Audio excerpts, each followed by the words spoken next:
Hi, second grade. It's Miss De Silva. We are still in November, and so we're still focusing on Career Development Month. I hope you've enjoyed learning about different careers, or maybe some you had already heard of, but now you're thinking maybe that's what you would want to do or be when you grow up. Um, so if you remember, last week, we were able to read this story, Whose Hands Are These, and learn about different community helpers. And I challenged you that if you saw a community helper to say thank you. So if that happened and you were able to do that, good job. I'm really proud of you. If you haven't done that yet, you still have time. And remember, you have a mailman that comes to your house almost every day. So that's a really easy one, but the trash also gets picked up once a week. Lots of different things, but also if you're staying away from other people right now, you could just give them a wave, or you could write a thank you letter. That's another way that you can thank different community helpers if you would like to. So we are going to read another story today that is a little bit silly. It talks about some jobs that might actually exist and some that are maybe a little bit silly, but sometimes it's good for us to read silly books, but we still get to have an imagination, and we still can think about what we want to be when we grow up. So let's read When I Grow Up. And this is by an author called Al Yankovic.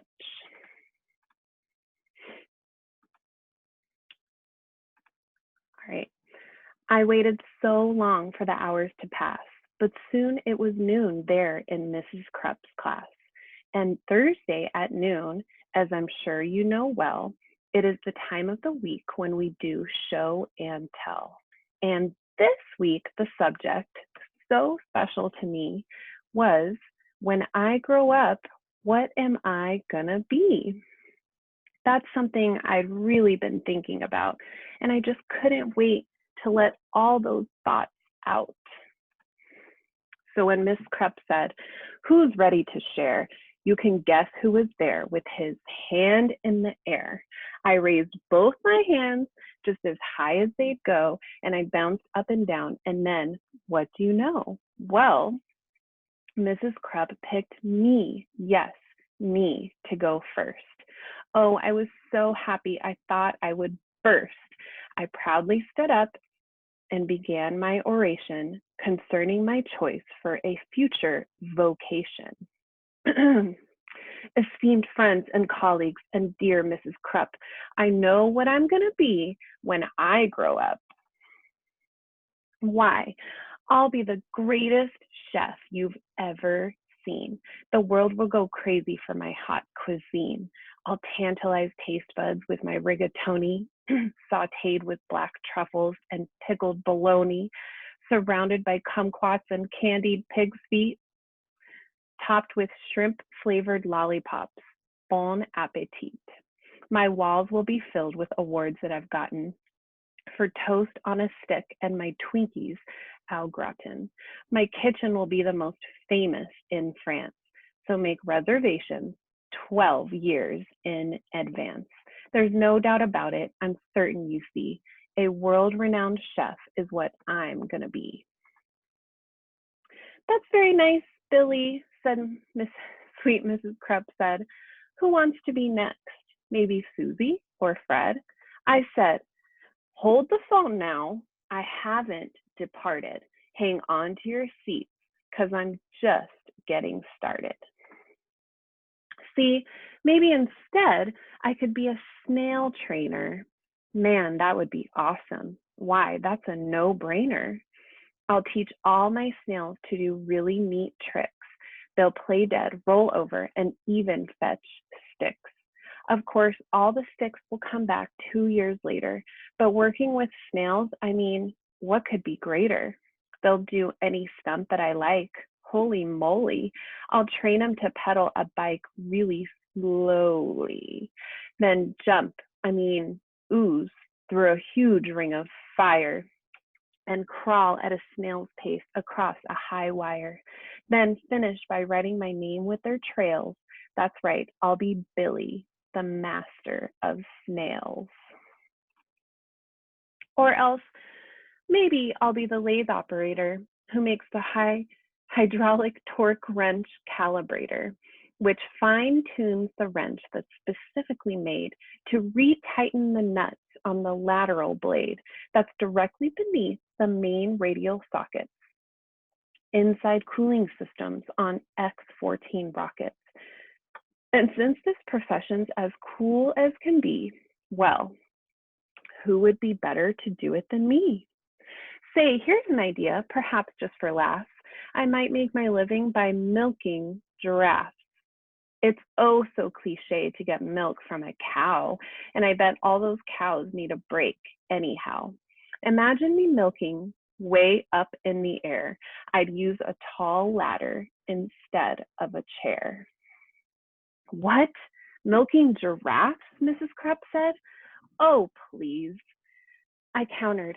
How else could we make giraffe cheese? Now, don't interrupt me. I'm not really through yet. There's still lots of stuff that I'm planning to do yet, because maybe I'll be a gorilla masseuse, or an artist who sculpts out of chocolate mousse, or a rodeo clown, or a movie director, or maybe professional pickle inspector, or big sumo wrestler, or hedge fund investor, or smelly pit sniffing deodorant tester. Or I'll be an expert on nuclear fission, or else a foot model, or friendly mortician, or waiter, or skater, or master debater, or dinosaur dusting museum curator, or TV repairman, or sidewalk sign waver, or part-time assistant tarantula shaver. And that's about when Mrs. Krupp said, now, Billy, please make up your mind. This is getting quite silly. Which one of those things are you going to choose? I shuffled around and I looked at my shoes. And finally, I said, my great grandfather Bob's been a whole lot of things, had a whole bunch of jobs: a butcher, a barber, a bellman, a bouncer, a telephone psychic, and bingo announcer. You know what? He just turned 103, and he's still not quite sure what he wants to be. See, I'm only 8 now, so frankly, I'm hoping you'll cut me some slack if I leave options open. Let's just wait and find out what my future brings.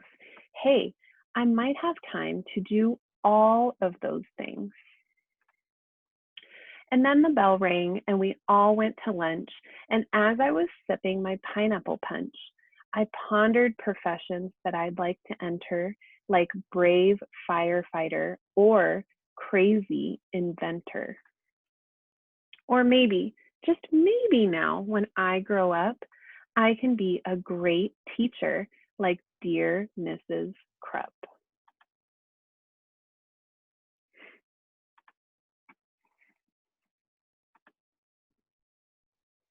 All right, you guys. Well, I hope you enjoyed that story. I know some of the things were a little bit silly, like snail trainer and tarantula shaver, but a lot of those jobs that he talked about are real life jobs. And he's right. Some people try lots of different things before they realize what they want to be when they grow up. Maybe they want to try lots of different types of jobs. So that's what I really like about that story too. So we are going to finish out by watching a couple videos.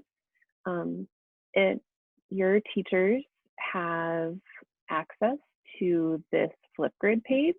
So if you would like to watch any more, you can. Today we're just going to watch 2, I think. And these are videos that are teachers from Darnall and people that we know that work in all types of different jobs. So let's watch a couple and we can learn a couple things about people in our community and in San Diego and what they do.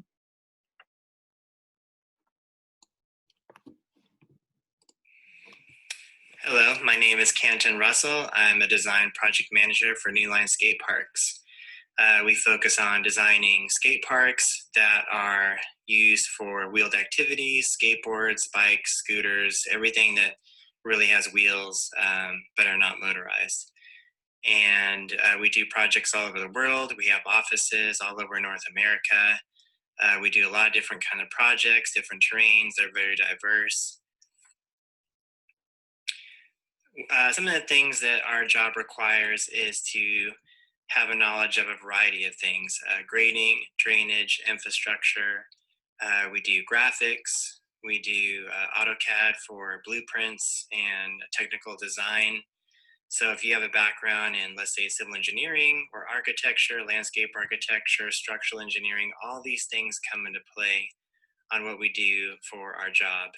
We do a lot of engagement with the community, a lot of meetings, doing projects all over the world, and having offices, especially in North America. We do deal with a lot of different weather climates. We want to keep these projects sustainable, durable, exciting, but a lot of the things that go into our projects deal with a lot of infrastructure and technical things that you can't see to make them work well. I would say that our typical day is usually never typical. That's what keeps it exciting. We definitely play a lot of different roles and work with a lot of different kinds of challenges and overcoming challenges. But I think that's what keeps things exciting for us, and that's why we're so passionate about our projects, is to deliver something that is great for the community and people can recreate outdoors. Very similar to what you're seeing back here, this kind of a project where all of them can look different kind of styles. The way I got into skateboarding, you can see right here is me testing one of our skate parks. I was a professional skateboarder for over 12 years, and I just got into the design aspect of it and combined my background in skateboarding and design, something I was interested in. Went back to school and learned how to do all of those technical things. Civil engineering, grading, drainage, AutoCAD design, all those kind of things are great tools to learn if you want to do something like skate park design. Some of the more challenging things for us are dealing with the site conditions, infrastructure issues, making sure that what we're doing is timeless and exciting for all ages, all skill levels, and all genders. But that can also be the most rewarding part, is to deliver something that everyone can enjoy and is a great community asset for everybody.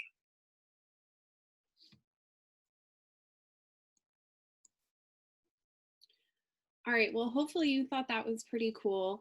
I know that Canton might have talked about different things that you haven't heard of before, but I thought it might be cool for you to hear from him. He's somebody that I've known for a long time.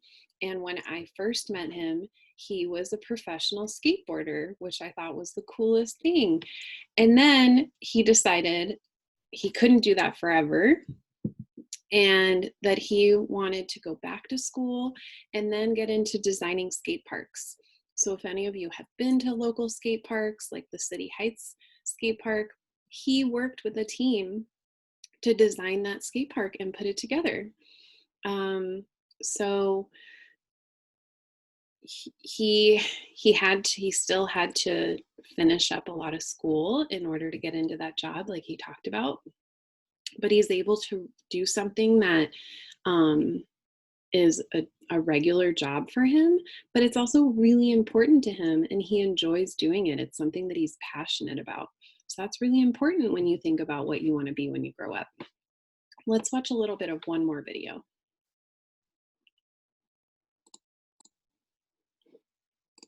Hi, my name is Lauren Worley, and I am a humane educator at San Diego Humane Society. If you're not familiar, San Diego Humane Society is a nonprofit animal shelter that operates all over San Diego, really. We have a campus in San Diego proper. We have one in El Cajon, one in Ramona, one in Oceanside and one in Escondido. So as far as what my job looks like and what my daily responsibilities are, my primary job as a humane educator is to teach people about being kind and empathetic towards animals and how to treat animals well.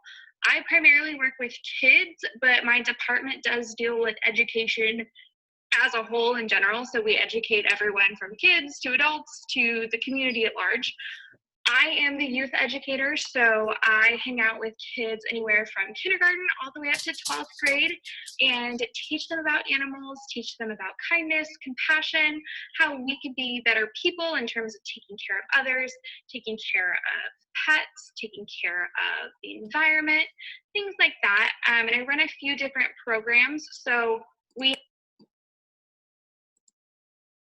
All right, so if you really like animals and pets, then there's actually several videos on the Flipgrid that are from people that work for San Diego Humane Society. So if any of you have ever adopted a cat or a dog, then that pet might have come from the Humane Society. They do a lot of work in San Diego to make sure that our animals stay safe and well taken care of. And so that's a little bit about what she's talking about in this video. And feel free to check it out if you'd like to watch any more. All right, well, I know I've spent a lot of time with you today, so that's where I'm going to finish up for today. I hope you enjoyed learning about a couple new jobs and several more from the story that we read. And keep dreaming and thinking about how you can focus on the things that you're passionate about and you enjoy and you're good at, and how that could work its way towards the type of work you want to do one day. All right, I'll see you next time. Bye.